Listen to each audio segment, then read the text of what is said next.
레드먼드 좋은 공격수예요. 데닝스 최근 9경기 8골. 미쳤다. 존나 잘하죠. 지금 12골입니다. 오 이거 잘 줬다. 가나요? 비켜 이 새끼야. 딘 새끼야. 존나 걸기적거리고 있어.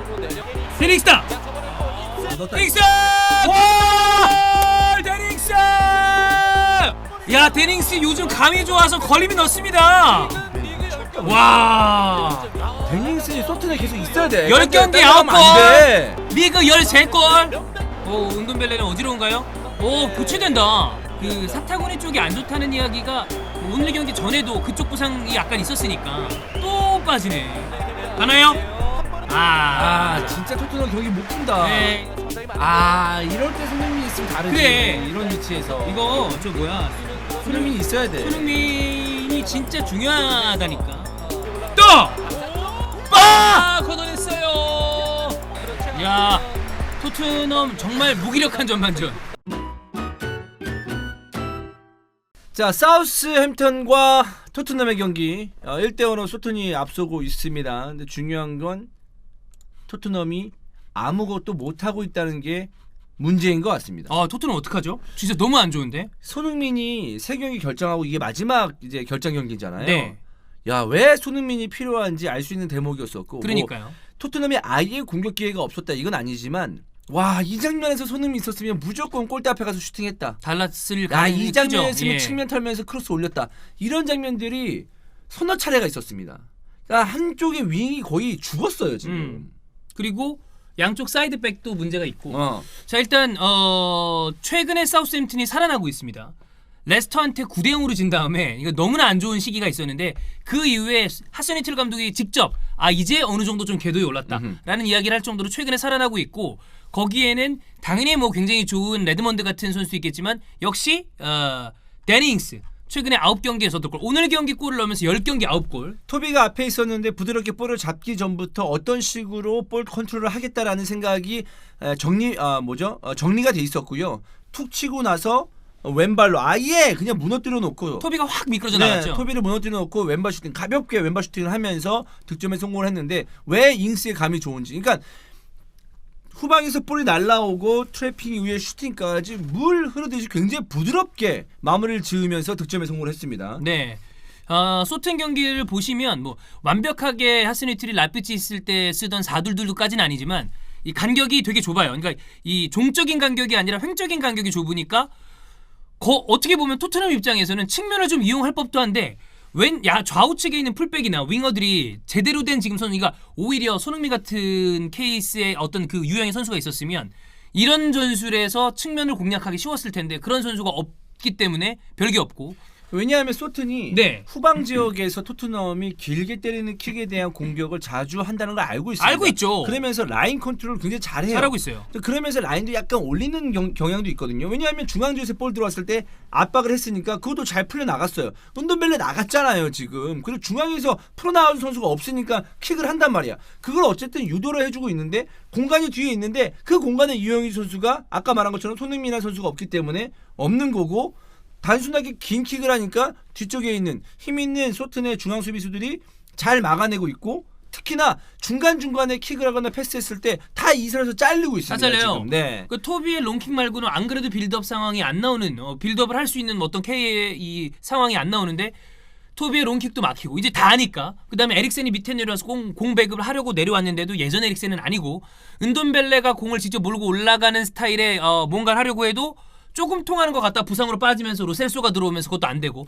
델레알리 최근에 좀 지친 모습이고 루카스 모우라는 제대로 된 풀백과의 연계 아무것도 안 나오고 그러면 결국 이제 측면에서 많이 뚫어줘야 되는데 양쪽 풀백이 중요하잖아요. 근데 몇 번 말씀드리잖아요. 토트넘의 풀백은 안 되고. 지금 마음에 들지 않는 상황이고 물론 세스뇽이 전반 중반 이후부터는 약간 좀 몸이 풀리는 모습 보여주면서 날카로운 크로스를 올렸지만 부족했고 오리의 크로스는 애가 저번에 큰 실수를 해서 그런지 몰라도 크로스가 뭐냐면 약간 달래는 크로스 있잖아. 내가 날카롭게 해가지고 싹 해야지. 세게 해야지. 근데 그러면 미스가 날 확률이 높거든요. 그냥 일단 올려놓자. 근데 약간 가서 그냥 앞에서 그냥 툭 갖다 놓고 싸움 붙이자 이런 크로스가 나와요. 그렇죠. 예. 욕을 덜 먹는 크로스죠. 그렇지. 근데 네. 정확도가 떨어지죠. 그러다 보면.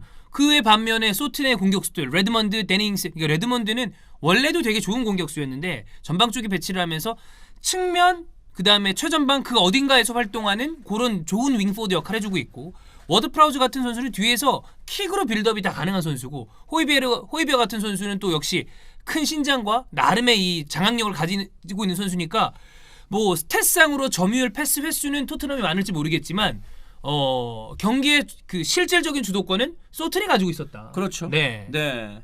그리고 레드몬드 선수 중간중간에 보여준 어떤 그 드리블들, 그리고 슈팅들, 데닝스와 레드몬드의 어떤 스타일이 완전 다르기 때문에 좋아요. 데닝스의 그 마무리 능력 최근 너무 좋다고 아까 말씀드렸었고 레드몬드가 그 와중에 수비 라인을 흔들어 놓는 그런 드리블을 보여주고 있기 때문에 굉장히 부담이 되는 소튼의 공격진이 아닐까라는 생각입니다. 야, 이거 근데 중요한 건 뭐냐면 멤버의 기대감을 줄 수 있는 멤버가 없는 토트넘이기 때문에 누가 들어온다고 하더라도 바뀌진 않을 겁니다. 여기서 지금 기다릴 수 있는 선수가 누가 있습니까? 라멜라.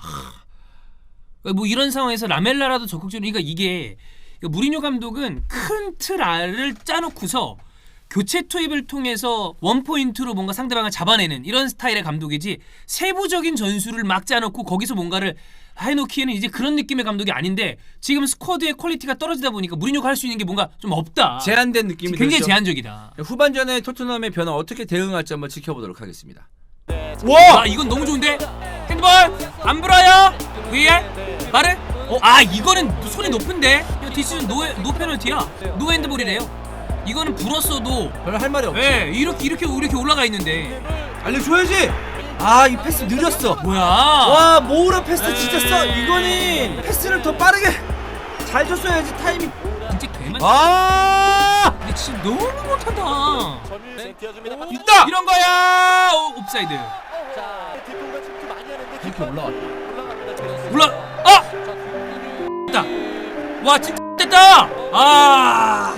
야 이렇게 안 풀리나? 무리뉴.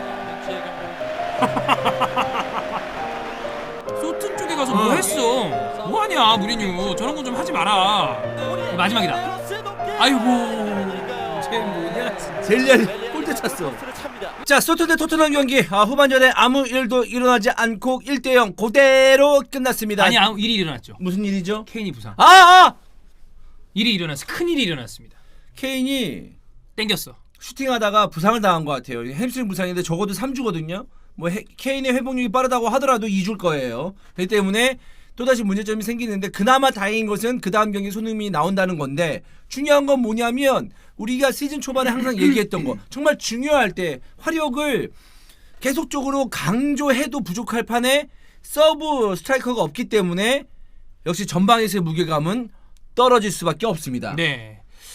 일단 소튼이 경기를 잘 풀었고 잘 만들어왔고 하스니틀이 최근 소튼 경기를 보면 레스터한테 9대0으로 지고 막 이러면서 어려움을 겪다가 9경기에서 5승 2무 2패 굉장히 좋은 성적이거든요. 좋았어요. 근데 그 와중에 2승 중에 토트넘도 잡았고 첼시도 잡았다.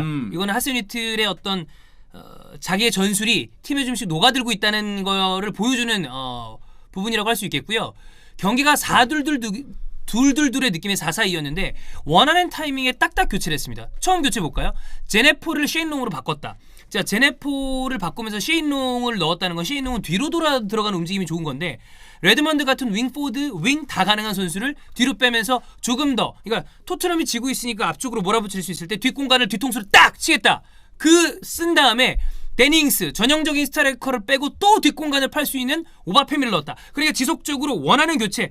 니네 덤빌 거지? 계속 뒤를 때릴게. 그 그림 그대로 됐고 토트넘은 아무것도 하지 못했습니다. 이 경기에 대해서 지금 막 채팅창에서도 이야기가 많아요. 야 이게 무리뉴 탓이냐? 아니면 이거 선수 탓 아니냐? 이러는 분들도 있고 아니야. 어쨌든 무리뉴 탓이지. 둘 다입니다. 둘 다예요. 왜냐하면 감독도 책임지는 부분이 있죠. 어떤 축구에서도 잘못됐을 때 감독을 이야기하지 않을 수는 없다. 근데 다만 두 가지가 있는데 첫 번째 진짜 무리뉴만 탓하기에는 선수단의 퀄리티가 나쁜 건 사실이다. 그러니까 포체티노가 여름이적 시장에 사이드의 선수들을 안 산 거는 사실이다. 그러니까 그거에 대해서는 무리뉴도 할 말은 있다. 그러니까 겨울이적 시장이 어떻게 되는지를 봐야 되는데. 그러니까 왜냐하면 이제 물론 지금의 상황을 봤을 때 지금은 포체티노 있어도 안 됐다. 포체티노가 왜 못한지 알겠다. 이렇게 얘기하는 분들도 있을 거예요. 네. 근데 포체티노 있을 때와 무리뉴 있을 때는 좀 달라요. 어쨌든 포체티노 나가고 나서 무리뉴가 있었을 때 승률이 좀 높은 건 사실이니까. 그러나 그 와중에 어려움이 있다. 이 얘기 아니겠습니까? 네. 네. 그러니까 그런 건 인정하는데 반대로 자 지금 선수단 스쿼드를 딱 비교를 해봤을 때 토트넘 스쿼드랑 이 소튼 스쿼드랑 어디가 더 좋습니까?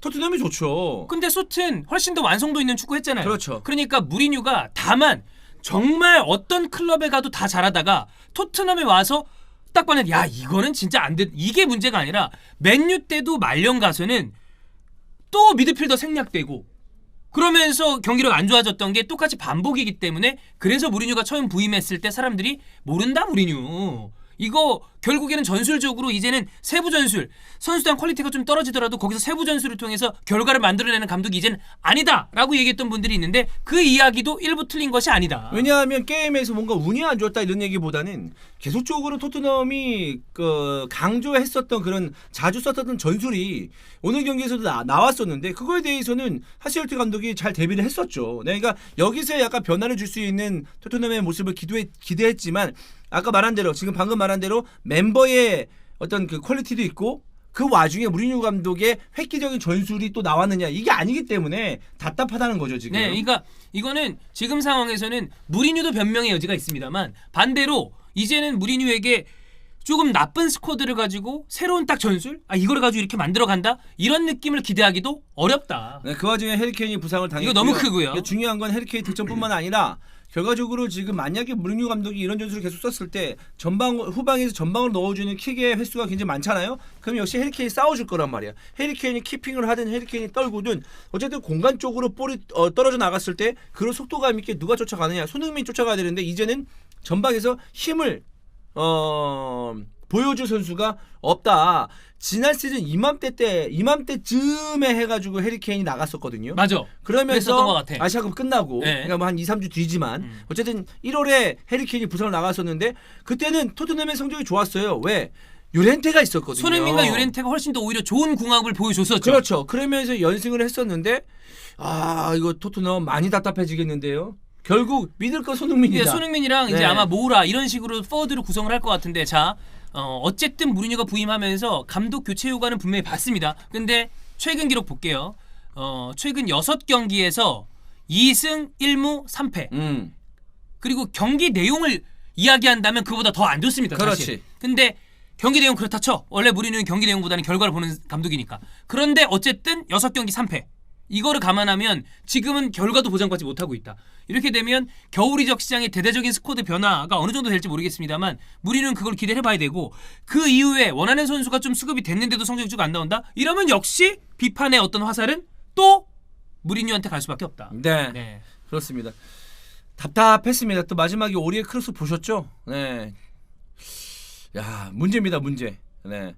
지난 경기도 이랬잖아. 그러니까. 이러고서 딱 끝났잖아. 네. 그래서 집중력이 그렇게 좋지 않은 선수야. 무리뉴가 인터뷰를 통해서 이 수비진이면 공격진 입장에서는 같은 팀메이트라도 굉장히 좀 원망스러울 수밖에 없다. 이런 뉘앙스의 인터뷰를 했단 말이에요. FA컵 끝나고 다음 경기가 리버풀입니다.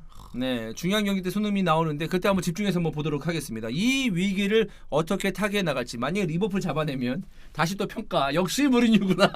근데 대단하다. 근데 무리뉴 감독이 맨유에 있었을 때 이런 분위기 속에서 되게 빅클럽을 잡아내면서 또는 빅클럽과 무승부를 거두면서 야 그래도 무리뉴 좀 있어야 되지 않냐? 좀 이런 강팀하고 좀 비비는 능력 대단하다. 이런 평가도 있긴 했었거든요.